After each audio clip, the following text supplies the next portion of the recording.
these three beauties from bottom left. The bottom left machine is a Singer 414G. The one next to it on the right, the black enamel machine, is a 319W, and the one in the back corner with the two-tone top and body colors is actually a very grimy 401A. Don't buy me a beer, don't buy me a coffee. Do like and subscribe, boys and girls. Thank you.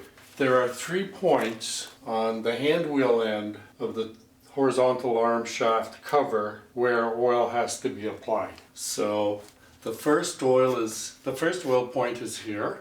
This is not an oil point. That is a blank. That is closed on the bottom end as far as that goes, like that far. This is an oil point, and this is an oil point. 1, miss 1, 2, 3. In the middle, there is one down here, in this area here. There's a contact point, a mechanical contact point. So just a drop of oil on that flat part will be sufficient.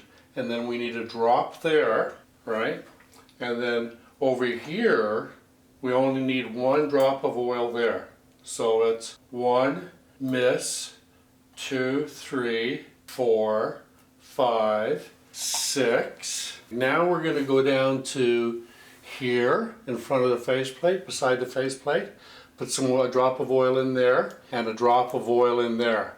So 1, miss, 2, 3, 4, 5, 6, 7, 8. So that's what we got for oiling on top. And now we're going to oil the bobbin and hook area underneath the plate there. So what I'm doing here now is I'm taking the lid that I removed and I'm matching it up with the holes that I see here.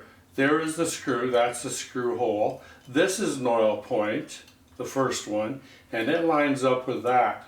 This is the blank, this is not the oil point, and that goes over the bobbin winder lever.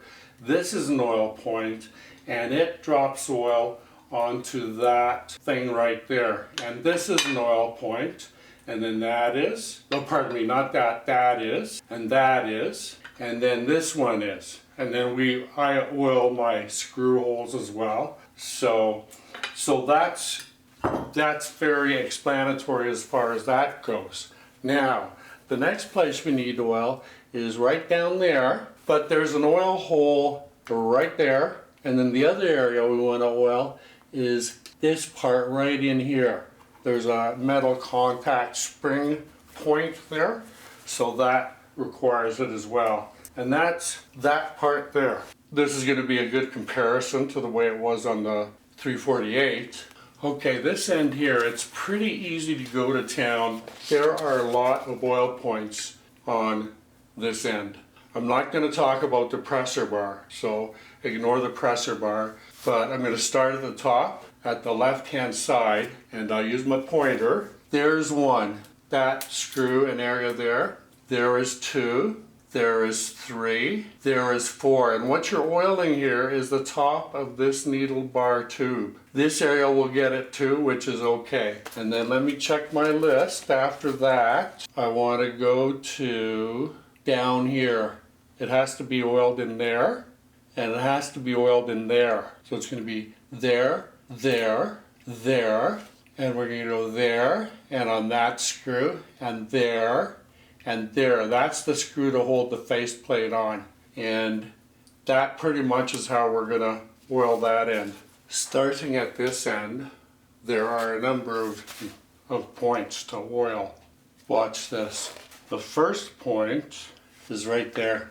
That's the first point. That's the second point. This is the third point. This is the fourth point. And this down here is the 5th point, that right down there. So I think we're all on the same page there. I'm going to scan to the right, and right there, that is the screw that secures the bottom cover to the machine. And it says in the service manual that we need to grease that, and I already have. So now we're going to pan down to this end, and let me refocus a little bit. Oh, we're in focus. And we've got another bunch altogether. We've got 1, 2, 3, 4, 5, 6. So it's going to be it's going to be 1, 2, 3, 4, 5, 6. Think of all, so I've already covered that. So 1, let me start again. 1, 2, 3, 4, 5 as a minimum. So that is oiling the Singer 338. Hope this is helpful to you. It is to me. I'm really getting into these machines. Like I say, don't buy me a beer, don't buy me a coffee. Please subscribe. I need all the help I can get. Gracias, amigos.